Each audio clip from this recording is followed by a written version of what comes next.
Bismillahirrahmanirrahim. Assalamualaikum warahmatullahi wabarakatuh. Alhamdulillahirrabbilalamin. Allahumma salli ala Sayyidina Muhammadin wa ala alihi wa sahbihi wa salim azmain.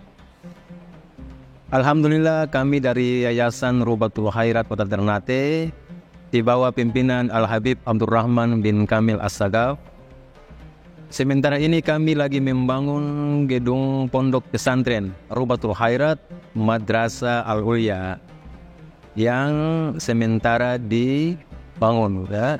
Gedung lantai 3. Kami sangat membutuhkan dana infak dan sedekah dari jamaah bapak-bapak dan ibu-ibu. Bagi yang mau berinfak untuk melanjutkan pembangunan gedung pondok pesantren, bisa ditransfer di rekening Bank Syariah Indonesia atas nama Yayasan Rubatul Khairat. Nomor rekening 723563956. Terima kasih.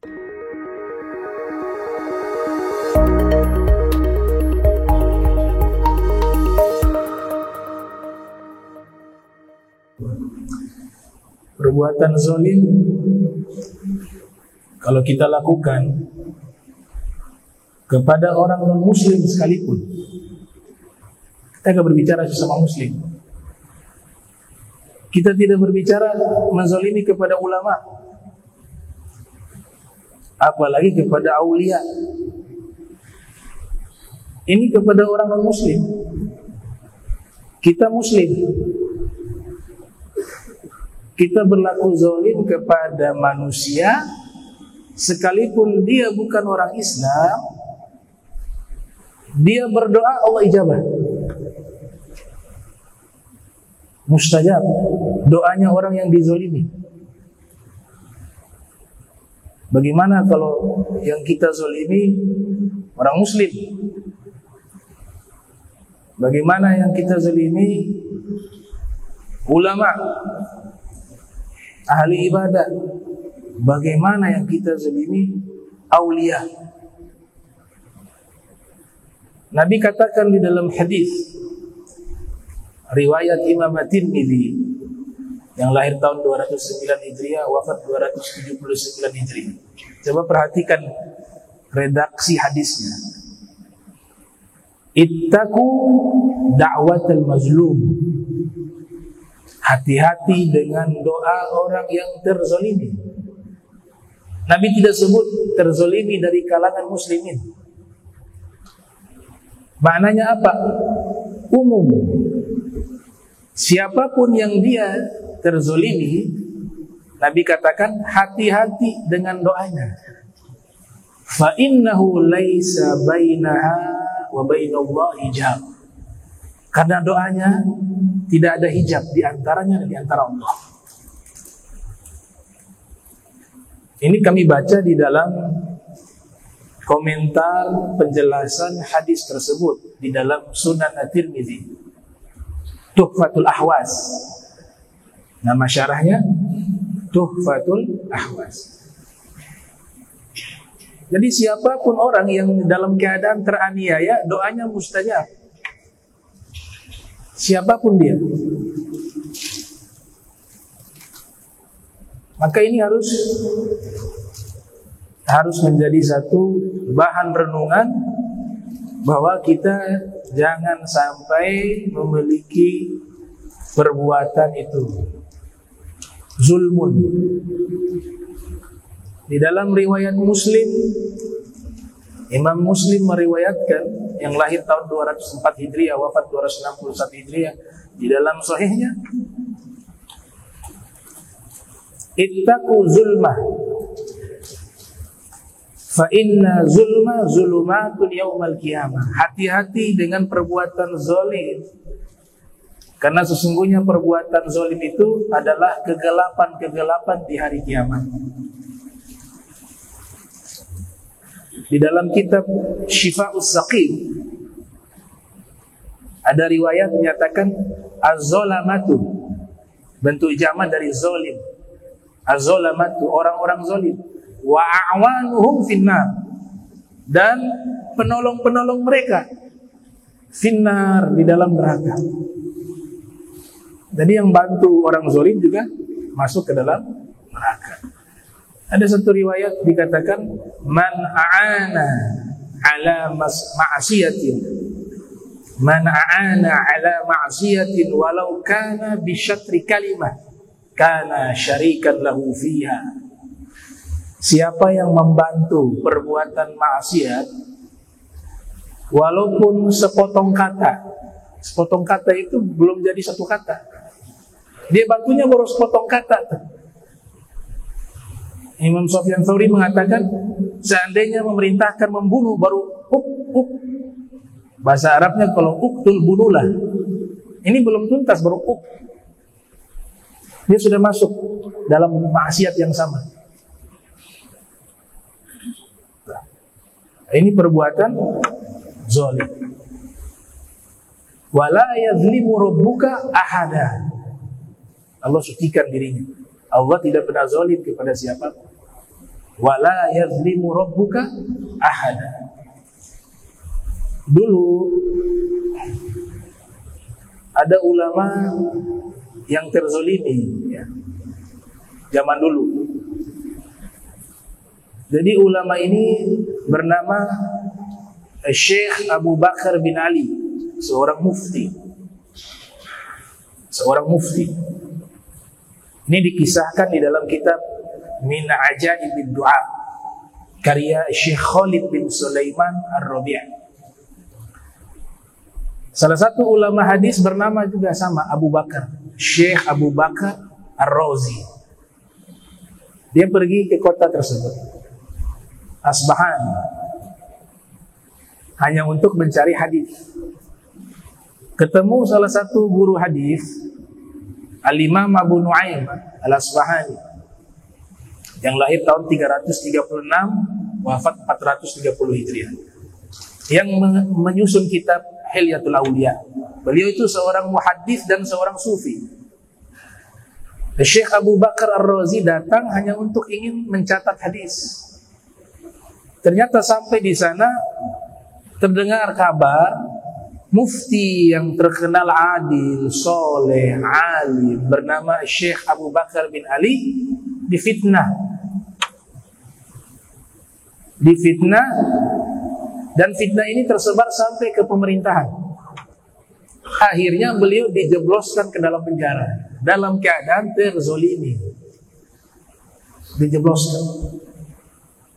Berita ini sampai kepada Al-Imam Abu Bakar Ar-Razi. Malam harinya Al-Imam Abu Bakar Ar-Razi bermimpi berjumpa Rasulullah sallallahu alaihi wasallam. Kemudian Rasul menyampaikan satu pesan. Tolong kau sampaikan salamku kepada Mufti Abu Bakar bin Ali. Sampaikan salamku kepadanya, kata Nabi. Dan sampaikan juga kepadanya, bacalah doa Al-Karb, doa kesulitan yang biasa Nabi membacanya. Dan itu ada di dalam kitab Sahih Bukhari, kata Nabi. Nabi sebut nama kitabnya. Doa itu ada di dalam kitab Sahih Bukhari. Di samping Nabi ada malaikat Jibril bertasbih dalam mimpi itu. Dia dapat berapa kemuliaan? Pertama dapat salam Nabi. Yang kedua Nabi ijazahkan amalan. Yang ketiga dengan sebab dia kitab Sahih Bukhari disebut oleh Nabi Muhammad SAW. 3 kemuliaan. Bangun tidur, maka Syekh Abu Bakar Ar-Razi segera pergi menemui Syekh Abu Bakar bin Ali yang waktu itu ada di dalam penjara. Saat ketemu dia nyatakan bahwa Nabi menyampaikan salam kepadamu. Saya bermimpi semalam dan Nabi perintahkan saya untuk menyampaikan pesan kepadamu agar kau membaca doa Al-Karbi yang ada dalam kitab Sahih Bukhari. InsyaAllah kau akan keluar dari penjara dalam waktu dekat. Maka dibacalah doa itu. Tidak berlangsung beberapa lama, bebas dari penjara. Doa ini biasa dibaca oleh Rasulullah sallallahu alaihi wasallam ketika ada satu perkara, ada masalah, itu Nabi baca doa itu. Ya, karena Nabi sallallahu alaihi wasallam idza hazabahu amrun ay yaqul, Nabi ketika ditimpa masalah, Nabi membaca doa ini. Namanya doa al-karbi. La ilaha illallah al-azim al-halim. La ilaha illallah Rabbul arshil azim. La ilaha illallah Rabbus samawati wa Rabbul ardi wa Rabbul arshil karim. Itu disebut dengan doa al-karb. Dari kisah ini kita bisa simpulkan, orang yang terzolimi doanya itu pasti diterima Allah. Pasti. Gak perlu ragu lagi. Maka sebab itulah para aulia, para solihin, mereka itu kalau lagi dibuat marah, ya, ini ilmu ya. Orang yang kita husnuzon ini seorang wali nih. Orang yang doanya mustajab. Kalau lagi marah, buru-buru cari alasan untuk keluar. Kenapa? Takut lagi emosi yang diucapkan mustajab, celaka kita. Keluar dari lisannya tidak bermaksud begitu, tapi karena emosi, marah, keluar dari lisannya berupa kata-kata yang tidak baik, Allah ijabah itu. Kita baca sejarah kelam, dan tidak ada dalam sejarah orang-orang zalim itu menang, tidak ada. Semua orang-orang zalim binasa di dunia dan binasa di akhirat.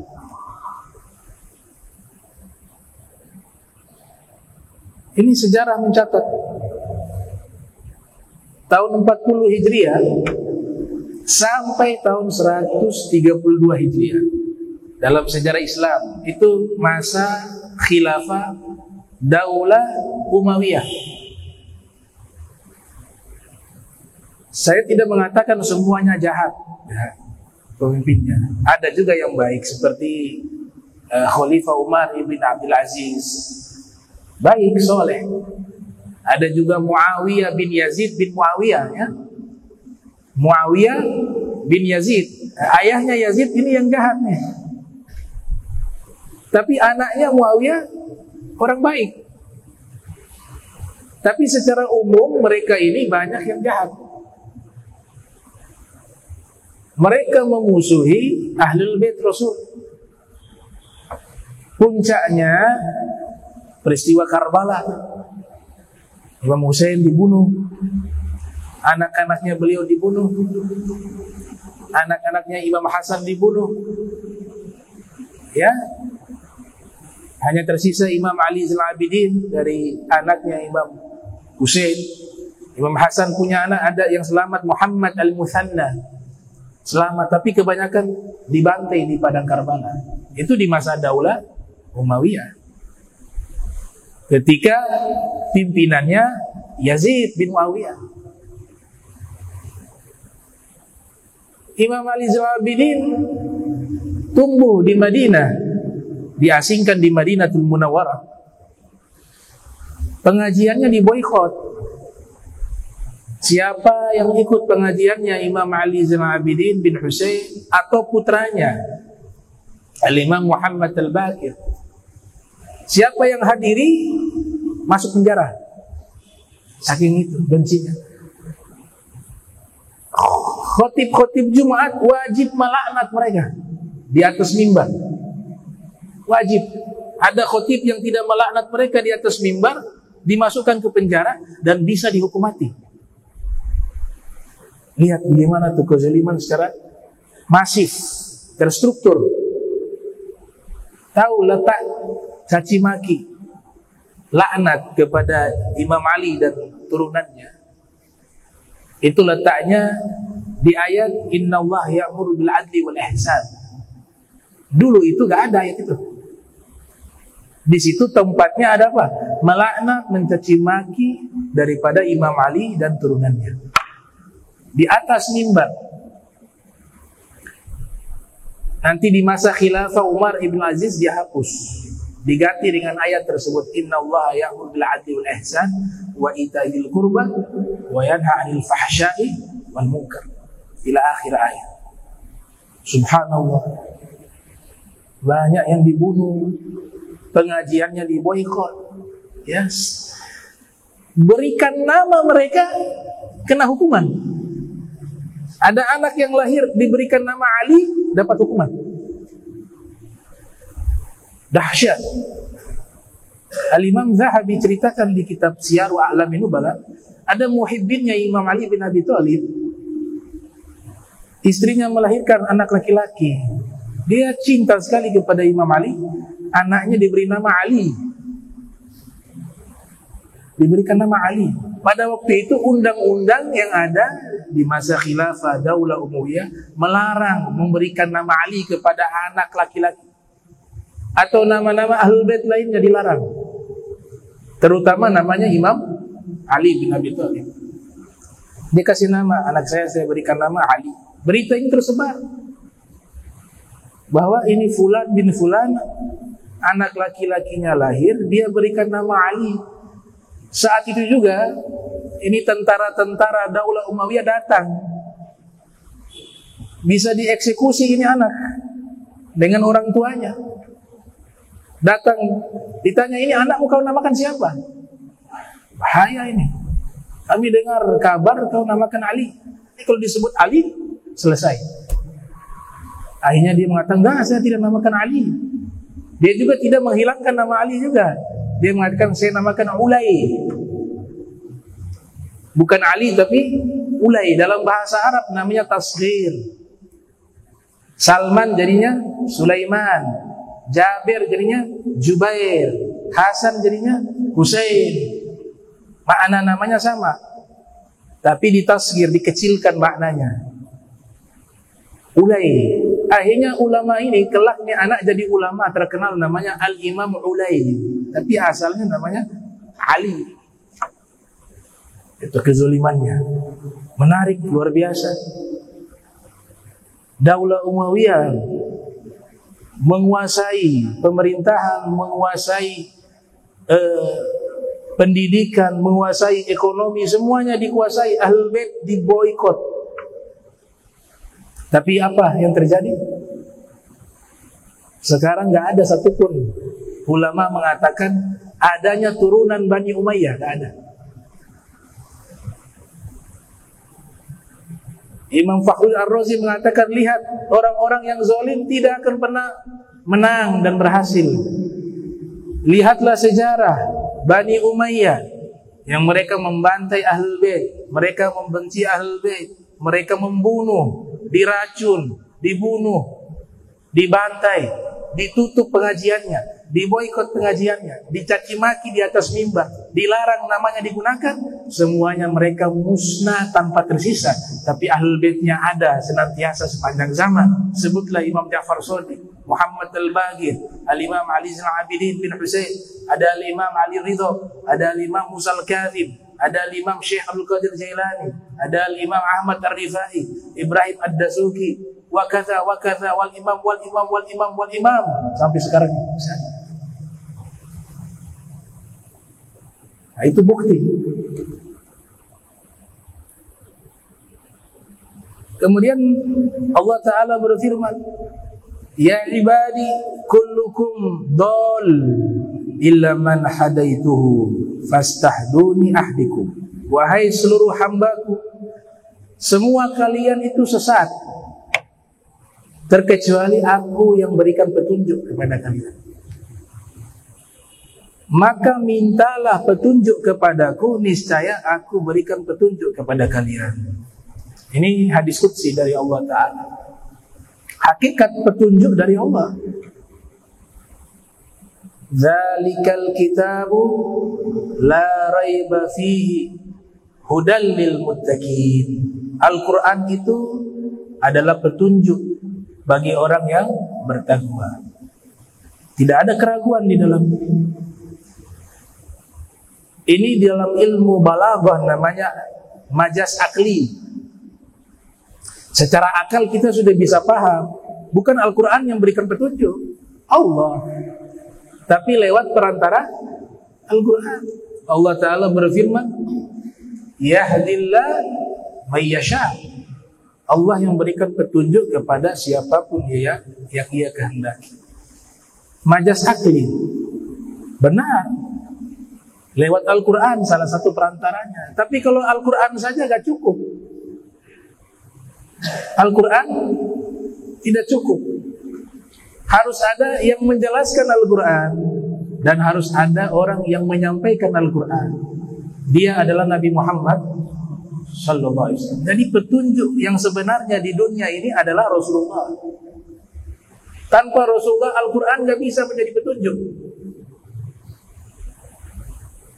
Makanya disebut Nabi sebagai mubayyin dalam Al-Quran, yang menjelaskan isi Al-Quran.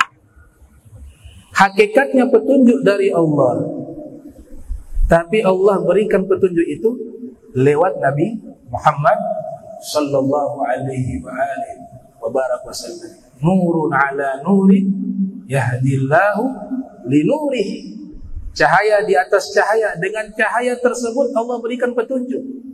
Cahaya yang dimaksud dalam salah satu tafsir adalah Nabi Muhammad sallallahu alaihi wa wasallam.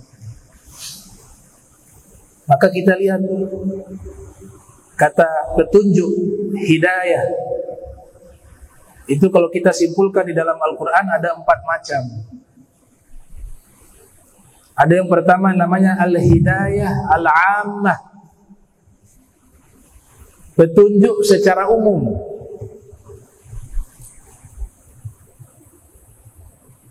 Rabbuna, ya, disebutkan dalam Al-Quran, a'ta kulla syai'in khalaqah thumma hada. A'ta kulla syai'in khalaqah thumma hada. Allah memberikan kepada seluruh makhluknya segala sesuatu, thumma hada, kemudian Allah berikan petunjuk. Ini namanya petunjuk secara umum. Yang dimaksud petunjuk secara umum, manusia dapat, hewan juga dapat. Coba lihat bagaimana itu hewan bisa membuat sarangnya, lebah bisa membuat rumahnya, burung bisa membuat rumahnya, bisa cari makan, bisa cari minum. Padahal kita sepakati mereka makhluk yang tidak berakal. Kok bisa mereka tahu itu? Allah yang berikan petunjuk. Summa hada. Dia bisa tahu pasangannya aja. Padahal hewan kalau jenis kambing mukanya sama semua, warnanya juga sama, tapi anaknya gak pernah ketukar. Dia tahu ini induknya, ini ibunya. Yang jantannya tahu ini istrinya. Dari mana itu? Dari petunjuk Allah. Itu namanya petunjuk secara umum. Manusia, hewan dapat itu petunjuk. Petunjuk yang kedua disebut dengan hidayatud da'wah wal irsyad. Petunjuk dakwah dan keterangan kebaikan, al-irsyad. Di sini dari yang paling puncaknya adalah Nabi Muhammad. Allah nyatakan dalam Al-Quran, innaka la tahdi ila siratim mustaqim. Innaka la tahdi ila siratim mustaqim. Sesungguhnya engkau wahai Nabi Muhammad yang memberikan petunjuk ke jalan yang lurus. Jadi gak bisa petunjuk secara mandiri, gak bisa. Kita membawa hidayah petunjuk harus tersambung dengan Nabi Sallallahu Alaihi Wasallam, karena sumber petunjuk ada di tangan Rasul. Petunjuk yang ketiga disebut dengan hidayatul ilham wa taufik. Petunjuk ilham dan taufik. Allah Ta'ala berfirman, innaka la tahdi man ahbabta walakin Allah yahdi man yasha. Kamu gak bisa berikan petunjuk kepada siapapun. Ini jangan digunakan ke Rasul ya, kepada kita. Jangan khitabnya kepada Nabi. Jadi su'ul adab. Masa diartikan kau Nabi Muhammad gak bisa berikan petunjuk, su'ul adab. Agama pakai rasa, pakai adab. Atau dibawa kepada cerita Sayyidina Abu Thalib. Lihat Sayyidina Abu Thalib, Nabi saja kasih petunjuk, gak bisa dia. Kau baca kitab yang lebih tebal-tebal, tuh banyak ulama-ulama lain tidak sepakat dengan persoalan ini. Ayat ini turunnya di Madinah, ada yang berpendapat turunnya di Madinah, bukan di Makkah. Sayyidina Abu Thalib wafatnya di Makkah. Bagaimana ayatnya belum ada kok sudah dikaitkan bahwa ayat ini turun kepada Sayyidina Abu Thalib? Toh ayatnya belum ada. Ada juga yang mengingkari seperti itu. Maka adab kita, ini ayat untuk kita. Kamu, saya, kalian umat Islam gak bisa berikan petunjuk kepada siapapun. Sesungguhnya Allah yang memberikan petunjuk kepada siapapun yang ia kehendaki. Ini namanya hidayah al-ilham wa taufiq. Dalam syair kan dikatakan sudah Islam, sudah dapat petunjuk. Tuba liman hudiya lil Islam wa kana 'aishuhu kafafa wa qanna'a Allah Ta'ala bihi. Sungguh beruntung orang yang diberikan petunjuk memeluk agama Islam. Beruntung kata Nabi. Kemudian hidupnya cukup. Ya, hidupnya cukup. Apa yang dia mau ada. Luar biasa. Ada dalam riwayat mengatakan maqalla wa kafa khairun mimma kathura wa alha. Sedikit tapi cukup, kebutuhan kita semua tercukupi. Walaupun sedikit, itu lebih baik daripada banyak tapi melalaikan. Kita dapat sedikit tapi cukup. Dengan cukup itu kita ibadah, gak lupa sholat 5 waktu, tidak lupa hadir majlis ilmu, dekat dengan ulama, paham itu ilmu agama, dekat dengan orang-orang soleh.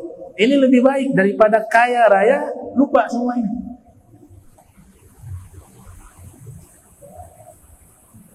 Dan Allah berikan dia apa? Sifat qanaah. Nah, orang yang diberikan petunjuk berupa taufik wal ilham dikasih bonus. Pertama sudah Islam, sudah dapat petunjuk pertama. Double lagi. Sudah Islam, jadi ahli ibadah, akhlak mulia, ahli ilmu, rajin tahajud, rajin baca Al-Quran, hati bersih. Wah, ini namanya hidayah taufik wal ilham.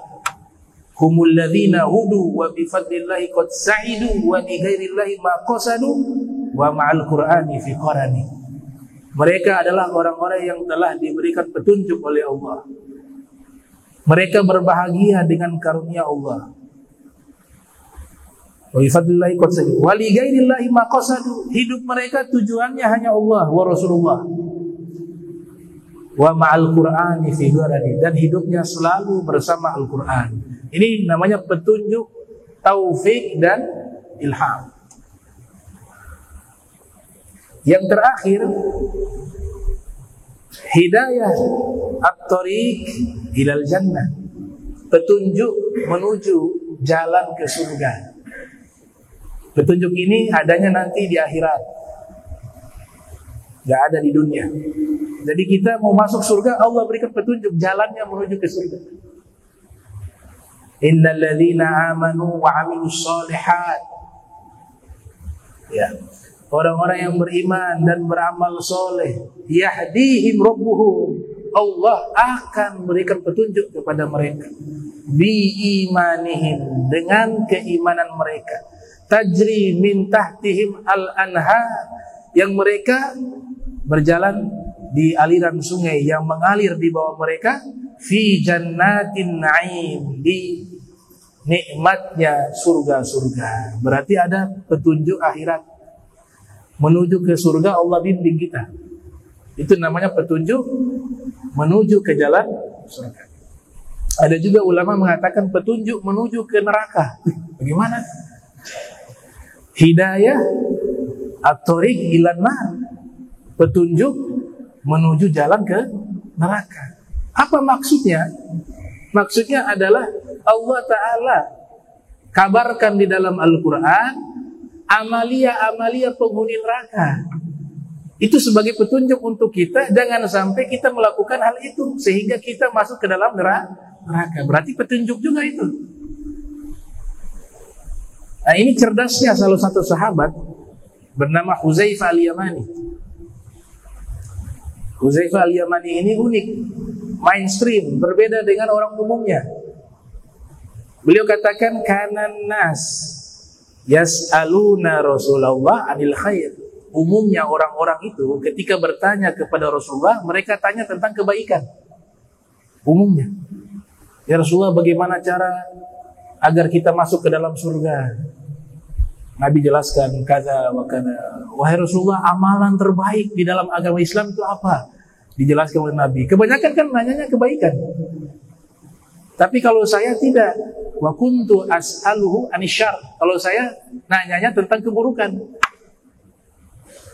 Ya Rasulullah, amalan apa yang menyebabkan orang masuk neraka jahanam? Wahai Rasulullah, perbuatan apa yang membuat amal ibadah kita terhapus?